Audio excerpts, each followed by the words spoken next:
साथियों, पाकिस्तान के पूर्व राष्ट्रपति परवेज मुशर्रफ पर अमेरिका के एक गुप्त एजेंट जो कि सीआईए के पूर्व अफसर हैं जिनका नाम जॉन किरियाकू है, उन्होंने हाल ही में एक इंटरव्यू दिया भारत के अंदर न्यूज एजेंसी एएनआई को। और एएनआई को इंटरव्यू देते हुए उन्होंने बताया कि हमने किस तरह से परवेज मुशर्रफ को कंट्रोल किया हुआ था। आइए अब थोड़ा थोड़ा सा किरदार परिचय कर लेते हैं। सबसे पहले किरियाकू की बात कर लेते हैं कि किरियाकू कौन है।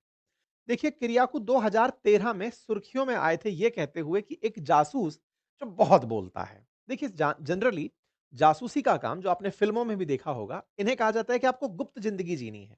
आपको अपने जीवन का परिचय सबको नहीं देना है। गुप्त जिंदगी जीने वाले ये जो जासूस हैं, इन जासूसों की कहानी अगर पब्लिक होने लगे तो ना जाने कितने देशों के भेद खुल जाएंगे। किरियाकू ने अपनी नौकरी से इस्तीफा देकर भेद खोलकर ही अपने आप को राइटर, स्पीकर, स्टोरी टेलर बनाना स्वीकार किया। लेकिन जब भेद खोले तो इन्हें पनिशमेंट भी मिला। जॉन किरियाकू बहुत सारे एजेंसीज में, अखबारों के अंदर छपते रहे हैं, क्योंकि ये सीआईए जो कि अमेरिका की गुप्त एजेंसी है, जैसे भारत की आरएडब्ल्यू है, बिल्कुल वैसे ही अमेरिका की जो गुप्तचर एजेंसी सीआईए है, उसके विसिल ब्लोअर की तरह काम करते रहे, दुनिया को बताते रहे कि सीआईए किस तरह से काम करता है। इन्होंने लोगों को बताया कि भाई मतलब इतना तक इन्होंने बता दिया कई न्यूज़ एजेंसीज़ को कि ये पर्टिकुलर प्रकार का जो पनिशमेंट है ये इस अधिकारी के द्वारा दिया जाता है। जिससे सीआईए के कई एजेंट्स के नाम ओपन हो गए, जिसके चलते इन्हें 2 साल की सज़ा दी गई थी। अर्थात ये इंटेलिजेंस मतलब ऑफिसर रहे हैं और इनकी इंटेलिजेंस के कारण, इनके रिवील होने के कारण इन्हें पनिशमेंट भी मिला है। इन्होंने वाटर बोर्डिंग की जाती है, ये जानकारी पब्लिक कर दी थी। वाटर बोर्डिंग क्या होती है? अपराधियों को पकड़कर उनके मुंह पर कपड़ा लगाकर लगातार पानी डाले जाना, और उस पानी की वजह से घुटन इस तरह से होती है अपराधी को कि वो पानी में डुबो करके उसका जी घोटा जा रहा है मारने के लिए। इस तरह का जो टॉर्चर है ये सीआईए द्वारा किया जाता है। सीआईए इन जनरल पब्लिक में ये इनकार करता था कि हम वाटर बोर्डिंग करते हैं, लेकिन इन्होंने रिवील कर दिया था कि अमेरिका की गुप्तचर एजेंसी वाटर बोर्डिंग करती हैं। इनके द्वारा जब ये जानकारी वाटर बोर्डिंग पर दी गई कि एक अलकायदा के प्रिजनर के साथ ऐसा हुआ था, तो इन्हें मानवाधिकार संगठनों के द्वारा क्रिटिसाइज़ होना पड़ा था। इन्होंने बाकायदा एक न्यूज़ चैनल को उस आदमी का नाम भी रिवील कर दिया जो सीआईए के अंदर वाटर बोर्डिंग करता था, तो इसके चलते इन्हें जेल हुई थी 2 साल की। ठीक है साहब? तो किरियाकू ने अल-कायदा के अंदर एक आतंकी था जिसका नाम था अबू जुबैदा, उसके बारे में जानकारी दी थी सब लोगों को कि अबू जुबैदा का वाटर बोर्डिंग हुआ है। और इस बारे में सीआईए की बहुत ज़्यादा भार भत्सरना हुई थी कि जहाँ तो ये मानवाधिकार की बातें करते हैं और दूसरी तरफ ये ऐसी हरकत करते हैं। अबू जुबैदा के बारे में फिर जब अबू जुबैदा ने बताया कि उसे 83 बार सीआईए ने वाटर बोर्ड किया था, ताकि उससे ये जानकारी उगलवा सकें कि कहाँ पर ओसामा बिन लादेन है। ठीक है साहब। यानी कि ये वो आदमी है जो वाक़ई में खबरें रखता है, सीआईए की गुप्त जानकारी बाहर निकालता है और अपनी जानकारियों के चलते जेल भी जाता रहा है। इसी व्यक्ति के द्वारा हाल ही में जानकारी रिवील की गई मुशर्रफ के बारे में, और जब रिवील की गई तो भारत की मीडिया में हाथों हाथ सुर्खी बन गई। खैर, इसकी सूचना आप ये भी देख सकते हैं 30 महीने की जब इन्हें सजा हुई थी, इन्होंने हाल ही में मुशर्रफ पर बयान दिया। अब मुशर्रफ का भी थोड़ा-सा परिचय ले लीजिए। देखिए, मुशर्रफ पाकिस्तान के सैन्य तानाशाह थे, लेकिन सैन्य तानाशाह कब बने होंगे? जब जैसे आज आसिम मुनीर सेना अध्यक्ष थे और उसके बाद फील्ड मार्शल बने, ऐसे ही आज जैसे शहबाज शरीफ पाकिस्तान में प्रधानमंत्री हैं, शहबाज शरीफ से मतलब शहबाज शरीफ के जो बड़े भाई नवाज शरीफ हैं, नवाज शरीफ के टाइम पर परवेज मुशर्रफ को सेना अध्यक्ष बनाया गया था। मतलब आज से उस समय को बड़ा ही रिलेट करके आप समझिएगा, तो आज कहानी में बड़ा इंटरेस्ट आएगा। परवेज मुशर्रफ जैसे आज आसिम मुनीर शहबाज शरीफ के लिए सब कुछ हैं, ऐसे ही नवाज शरीफ के लिए परवेज मुशर्रफ उस समय के सब कुछ प्रकार से सेना अध्यक्ष हुआ करते थे। कब की बात है? 97-98 के अराउंड की बात है ये।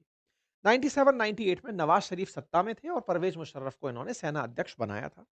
लेकिन परवेज मुशर्रफ के एस्पिरेशंस बहुत ऊपर थे। वो शासन को पूरी तरह से कंट्रोल करना चाहते थे। जैसे इस समय पर शहबाज शरीफ आसिम मुनीर के साथ फील करते हैं। आसिम मुनीर ही फ्रंट फेस हैं पाकिस्तान की सरकार के।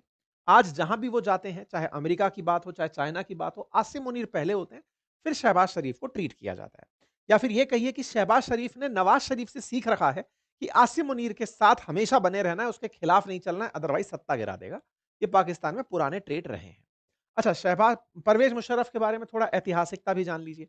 ऐतिहासिकता ये है कि इनका जन्म भारत में ही हुआ था, जब भारत विभाजित नहीं हुआ था। भारत के विभाजन के बाद ये मतलब पहले दिल्ली में ही जन्म हुआ था, उसके बाद ये पाकिस्तान चले गए। इनके पिताजी एक बड़े अधिकारी हुआ करते थे और ये सब तमाम जानकारियाँ हैं जो जिससे आपका कोई ख़ासा लगाव नहीं होना चाहिए। ख़ैर, फिलहाल के लिए परवेज़ मुशर्रफ को आप जॉर्ज डब्ल्यू बुश के साथ देख करके जो बात मैं कहने जा रहा हूँ, उससे आप थोड़ा तार जोड़िएगा। देखिए, कहानी कुछ इस तरह से है कि भारत-पाकिस्तान के बीच के संबंधों में काफ़ी ज़्यादा तल्ख़ी आई हुई थी।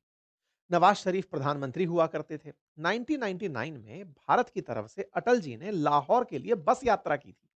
अटल बिहारी वाजपेयी जी ने जब लाहौर की बस यात्रा की, उस समय नवाज़ शरीफ ने उनका वार्म वेलकम किया और भारत-पाकिस्तान के बीच के रिश्तों में थोड़ी-सी गर्माहट आने लगी। एक तरह से कहिए कि बर्फ जमी हुई थी, वो पिघलने लगी। दोनों देश एक साथ फिर से दोस्ती की राह पर, अमन-चैन की राह पर चलने के लिए तैयार हुए।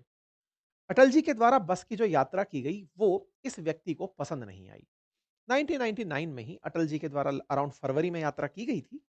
इस व्यक्ति ने पीछे से कॉन्स्पिरेसी करना शुरू किया और इस व्यक्ति ने, जब ये सेनाध्यक्ष हुआ करता था और नवाज शरीफ प्रधानमंत्री हुआ करते थे, इसने सेना को बोलकर एक प्लान बनाया और वो ये कि हम भारत की कारगिल चोटी पर पूरी तरह से कब्जा कर लेंगे। इंटरेस्टिंग फैक्ट है और आज तक इस तरह से ही माना जाता है कि नवाज शरीफ को भी ये नहीं पता था कि परवेज मुशर्रफ कारगिल के ऊपर कब्जा करने का प्लान कर रहे हैं। या फिर आप ये कहिए कि सेना अपने आप को बेरोजगार समझने लगी थी कि अगर भारत पाकिस्तान के बीच मित्रता हो गई तो फिर युद्ध का कोई अस्तित्व ही नहीं बचेगा, तो सेना को वैल्यू कौन देगा। कहते हैं कि पाकिस्तान में सेना खुद युद्ध में उलझा के रखती है पाकिस्तान को, ताकि उसे बड़ा बजट मिलता रहे और पाकिस्तानी इस तरह से खुश रहे कि हमारी सेना कुछ कर रही है। तो परवेज मुशर्रफ ने इस शांति के प्रस्ताव के 3 महीने के भीतर भीतर ही कारगिल तक अपनी सेना की पहुंच बना दी थी। फिर तो आपको पता ही है कि कारगिल का युद्ध हुआ और जब कारगिल का युद्ध हुआ तो कारगिल के युद्ध में इनकी हार हुई। इनकी हार को नवाज शरीफ ने पब्लिक कर दिया और नवाज शरीफ ने कहा कि देखो, ये हार मेरी नहीं है, परवेज मुशर्रफ की हार है। नवाज शरीफ ने पब्लिकली ये कहा कि मैं इसके लिए तैयार नहीं था, मुझे बताया ही नहीं गया। जिस परवेज मुशर्रफ को सेना अध्यक्ष नवाज शरीफ ने बनाया, वो नवाज शरीफ पब्लिकली परवेज मुशर्रफ को क्रिटिसाइज करने लगे। कहने लगे कि परवेज मुशर्रफ की वजह से पाकिस्तान हार गया। कहने लगे कि पाकिस्तान में इस व्यक्ति ने सरकार के पैरेलल सरकार चला रखी है। कोई बात नहीं। अब पीछे से नवाज शरीफ इनको हटाने की प्लानिंग करने लगे। इनको हटाने की प्लानिंग में एक बार, जब कारगिल युद्ध जब ये लोग हार गए, ये अपनी यात्रा पर 1999 के एंड में श्रीलंका की यात्रा पर जा रहे थे। श्रीलंका की यात्रा पर जब ये जा रहे थे, नवाज शरीफ ने पीछे से अपने इंटेलिजेंस हेड को बुलाकर कहा कि अब हमें परवेज मुशर्रफ को पद से हटा देना चाहिए और नया सेना अध्यक्ष हमें नियुक्त करना चाहिए।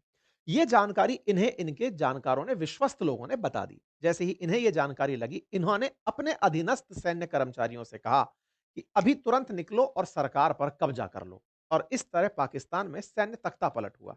अर्थात कारगिल की जो चाह थी इनकी, उस कारगिल की चाह में मिली हार से नवाज शरीफ खफा हुए।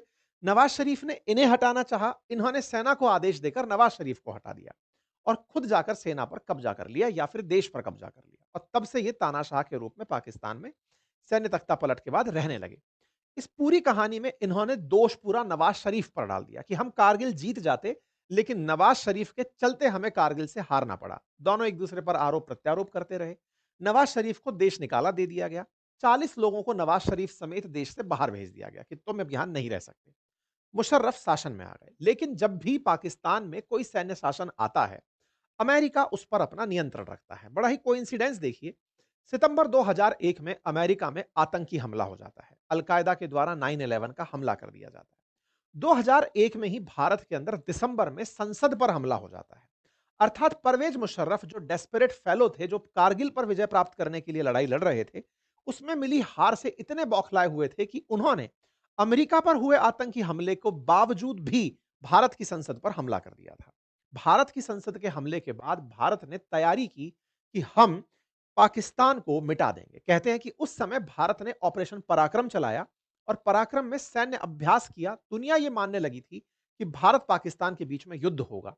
इस लेवल की तैयारियां थी कि पाकिस्तान के अंदर जो अमेरिकी एम्बेसी है, वहां से कर्मचारियों को निकलवाना शुरू हो गया था। अमेरिका ने अपने कर्मचारियों से कहा कि निकल जाओ पाकिस्तान से, भारत पाकिस्तान में कभी भी युद्ध हो सकता है। लेकिन उस समय परवेज मुशर्रफ अमेरिका से बिल्कुल वही सेटिंग करने में कामयाब हो गए जो आसिम मुनीर इस समय पर कामयाब हुए ट्रंप के साथ। अक्सर जैसे ऑपरेशन सिंदूर के बाद पाकिस्तान अमेरिका की दोस्ती बढ़ी, ऐसे ही परवेज मुशर्रफ के समय पर दिसंबर में हुए जो संसद पर हमला था, उसके बाद परवेज मुशर्रफ और डब्ल्यू बुश के बीच में नजदीकी बढ़ी।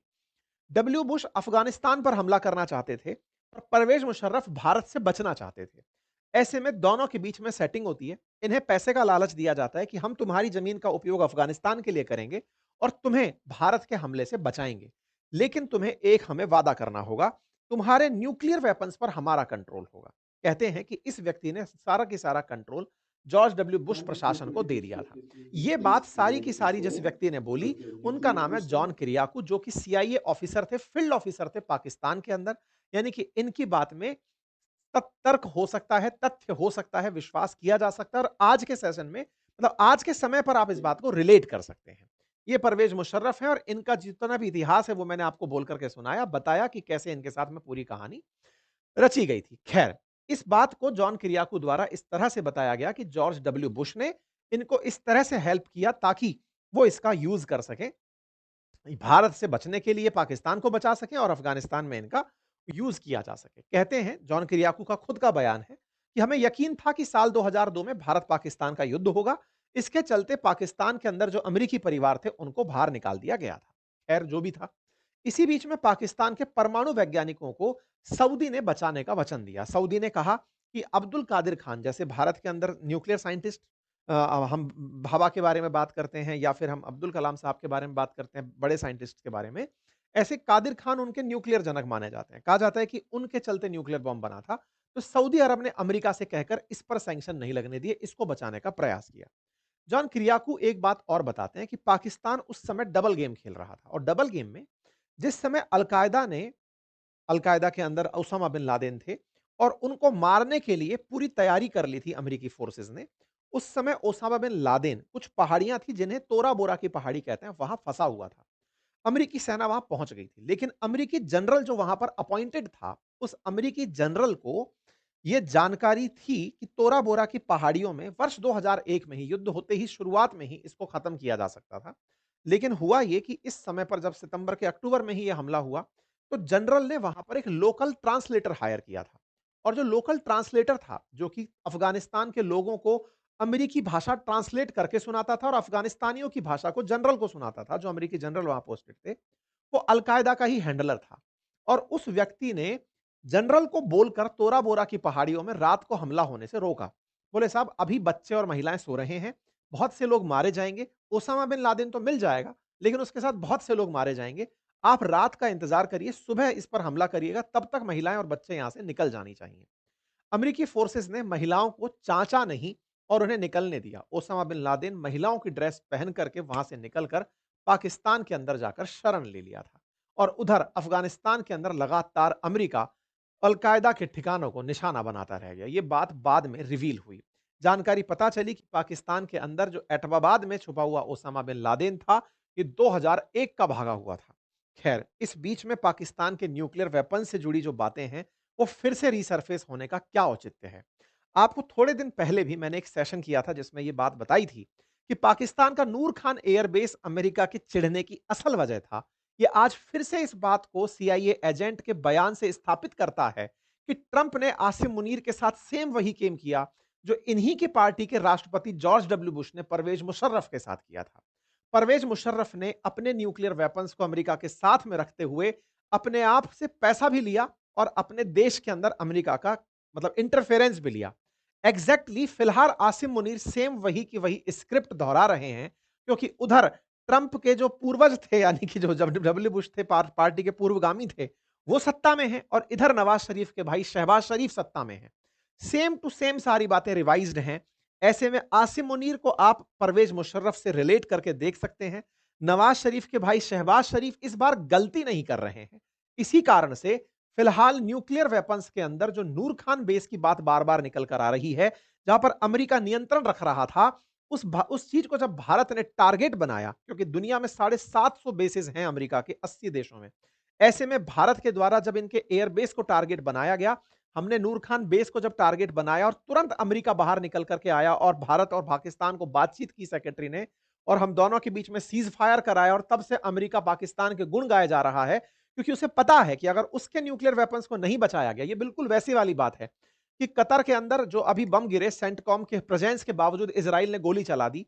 बाद में अमेरिका को कतर की हिफाजत के लिए आगे आना पड़ा, इजराइल को धमकाना पड़ा कि तुम कतर पर हमला नहीं करोगे, अगली बार कतर पर हमला होगा तो हम उसे हम अमेरिका पर हमला मानेंगे। अमेरिका ने कतर के साथ में यह वादा निभाने का प्रयास करना बाद में शुरू किया। एग्जैक्टली पाकिस्तान के साथ ऐसा था। पाकिस्तान कह रहा है जहां पर ना आपकी सत्ता है, आपकी प्रेजेंस में नूर खान पर भारत ने हमला कर दिया, इसे आप कंसीडर ही नहीं कर रहे हो। तो अमेरिका ने कहा कि इस बात को हम पूरी तरह हाईलाइट होने से बचाएंगे और यह कहेंगे कि पाकिस्तान विजेता रहा और तुमको हम इमेज ग्लोबल दिलाएंगे, पैसा दिलवाएंगे, तुमको इन्वेस्टमेंट दिलवाएंगे। पाकिस्तान के साथ अमेरिका खड़ा रहेगा, लेकिन अमेरिका की बात रिवील नहीं होनी चाहिए, लेकिन रिवील हो गई थी। हमने जब इस पर सेशन किया था, जब आपको बताया था कि यहां पर कुछ अज्ञात वाहन आकर खड़े हुए हैं, हमने आपको बताया था ग्लोब मास्टर आकर खड़ा हुआ है नूर खान बेस पर। जब मामला ठंडा हो गया था, उसके बारे में पाकिस्तानी पत्रकारों ने भी कहा था कि कुछ ऐसे बड़े-बड़े जहाज आकर यहां खड़े हुए हैं, लेकिन उनके बारे में कोई पूछ नहीं सकता। सैन्य अधिकारी यहां आए हुए हैं, लेकिन कोई पूछता है तो उन्हें यहां से भगा दिया जाता है। कि खेला तब भी यही था कि पाकिस्तान को अमेरिका का सपोर्ट मिला किस तरह से था, अब वो बात समझ में आती है। एक सीआईए एजेंट जिसको खुद सजा इस बात की मिल गई कि ये ज्यादा सच बोलता है, इसने बहुत सारे सीक्रेट्स रिवील किए। अब ऐसे में अगर ये परवेज मुशर्रफ का सीक्रेट रिवील कर चुका है, चूंकि ये पद छोड़ चुका है, अब उसके बाद में आज के बारे में तो ये कुछ नहीं बोल पाएगा, लेकिन आप उसको रिलेट करके समझ सकते हैं। आप लोग इस विषय पर क्या सोचते हैं? अपनी राय जरूर कमेंट बॉक्स में बताइएगा। चैनल पर नए हैं तो चैनल को सब्सक्राइब कर लीजिए।